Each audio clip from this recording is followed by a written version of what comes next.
महान घटना का महत्वपूर्ण साल कई मायनों में हमारे देश में मनाता जाता है।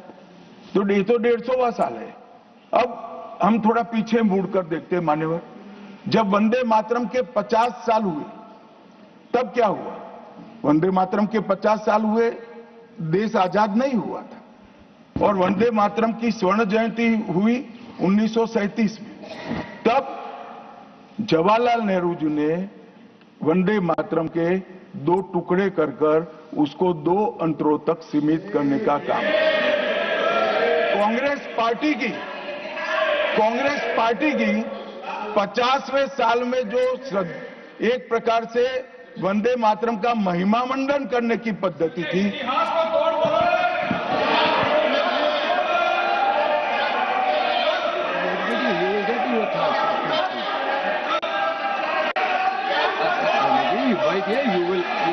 you will get your chance to speak now. Unless he yields, unless he yields, how I can?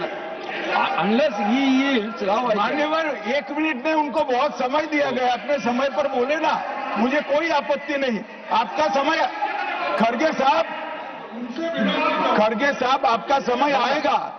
Garge ji, सभापति you are going to get your time, please wait.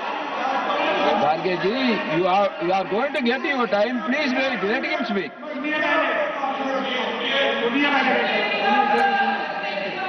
मान्यवर 50वें पड़ाव पर वंदे मातरम को सीमित कर दिया गया।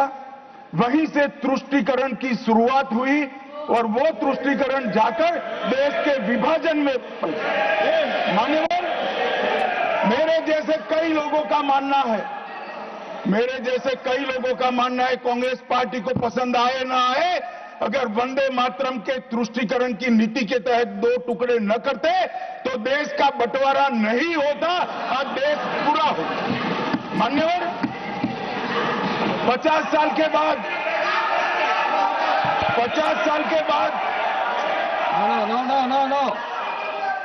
No, nothing will go on record except Honorable Minister's speech.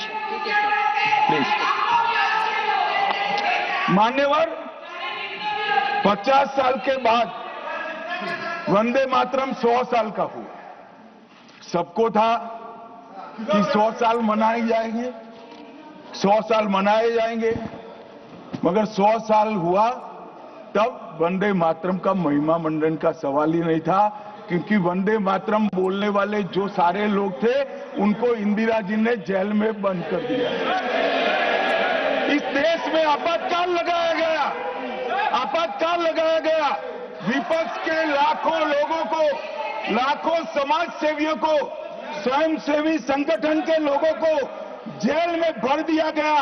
कोई कारण के बगैर अखबारों पर ताले लगा दिए गए। यहां तक कि आकाशवाणी उस वक्त एक ही माध्यम था, आकाशवाणी में किशोर कुमार की आवाज ही नहीं आती थी, ड्यूएट गाने भी लता जी की आवाज में ही आते थे। मान्यवर पूरे देश को, जब वंदे मातरम 100 साल का हुआ, पूरे देश को बंदी बनाकर रख दिया। और कल 150वां साल है। 150वें साल में लोकसभा में चर्चा हुई। साहब, ये कांग्रेस पार्टी की स्थिति देखिए। जिस कांग्रेस पार्टी के अधिवेशनों की शुरुआत गुरुवर टैगोर जैसे लोग वंदे मातरम गाकर कराते थे। वंदे मातरम कांग्रेस पार्टी के आजादी के आंदोलन का एक मंत्र बना था। वो वंदे मातरम के महिमा मंडन करने के लिए जब लोकसभा में चर्चा हुई, गांधी परिवार के दोनों सदस्य नदारद थे, 2 में से एक भी। वंदे मातरम का विरोध आज भी जवाहरलाल नेहरू से लेकर आज के कांग्रेस के नेतृत्व तक कांग्रेस के खून के अंदर बसा। मान्यवर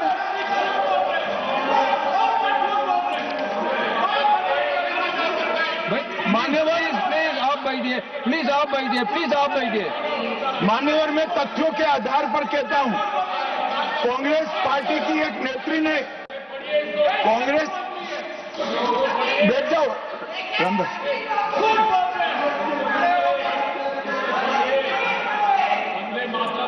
अरे दिग्विजय जी, अब नौकरी पक्की है, इस आयु में क्या कर रहे हो भैया? अब नहीं जाएगी नौकरी। मान्यवर, मैं जो कह रहा हूं वो रिकॉर्ड का हिस्सा है दूसरे सदन का। मान्यवर, दूसरे सदन की चर्चा में कांग्रेस पार्टी की एक प्रमुख नेत्री ने कहा है कि वंदे मातरम की आज चर्चा की कोई जरूरत नहीं। मुझे मालूम नहीं पड़ता कि वंदे मातरम से नहीं कहा है सर, हमने पहले दिन से कहा है चर्चा होनी चाहिए। नो नो नो नो, आपने नेत्री क्या कहा? जयराम रमेश जी प्लीज बैठिए, प्लीज आप बैठिए जी। साहब, माननीय सदस्य जयराम जी का प्रॉब्लम है कि वो सिर्फ विपक्ष की ही बात सुनते हैं, अपने नेताओं की बात को सुनते नहीं है। मैंने ऐसा नहीं कहा, आपने कहा है। मैंने ऐसा कहा कि लोकसभा में चर्चा में कांग्रेस पार्टी की एक प्रमुख नेत्री ने कहा है कि अभी इस समय वंदे मातरम की चर्चा की कोई जरूरत नहीं। ये रिकॉर्ड पर है, पूरी बात बोलिए ना, रिकॉर्ड पर। पूरी बात बोलिए ना। मान्यवर, आप बैठिए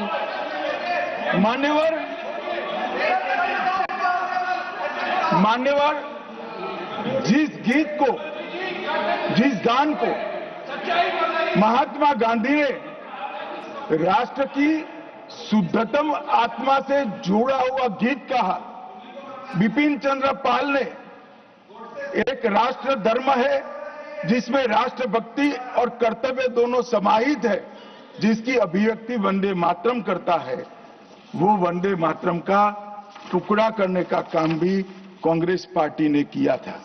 मान्यवर, अंतर्राष्ट्रीय स्तर पर भी वंदे मातरम ने हमारे आजादी के आंदोलन को गति देने का काम किया।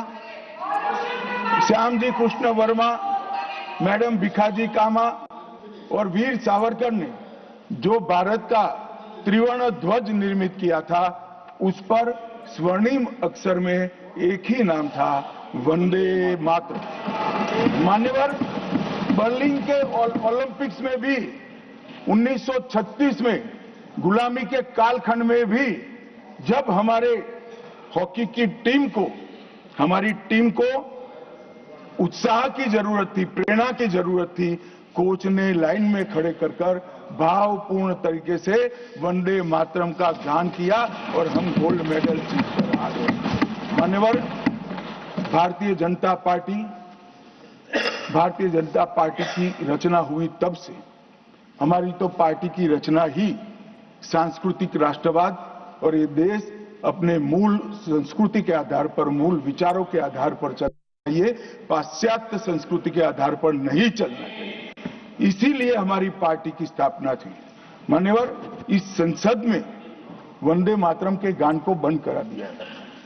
अब फिर से खड़े हो जाएंगे कि नहीं आप गलत बोल रहे हो, मगर इस रिकॉर्ड है मान्यवर महोदय। 1992 में भाजपा सांसद श्री राम नाईक ने एक शॉर्ट ड्यूरेशन डिस्कशन के माध्यम से वंदे मातरम को संसद में फिर से गाने की शुरुआत करने के लिए एक मुद्दा उठाया और उस वक्त प्रतिपक्ष के नेता लाल कृष्ण आडवाणी जी ने बहुत प्रमुखता के साथ लोकसभा के स्पीकर को कहा कि इस महान सदन के अंदर वंदे मातरम का गान होना चाहिए, क्योंकि संविधान सभा ने इसको स्वीकारा है। और फिर लोकसभा ने सर्वानुमत से 1992 में वंदे मातरम के गान की शुरुआत की।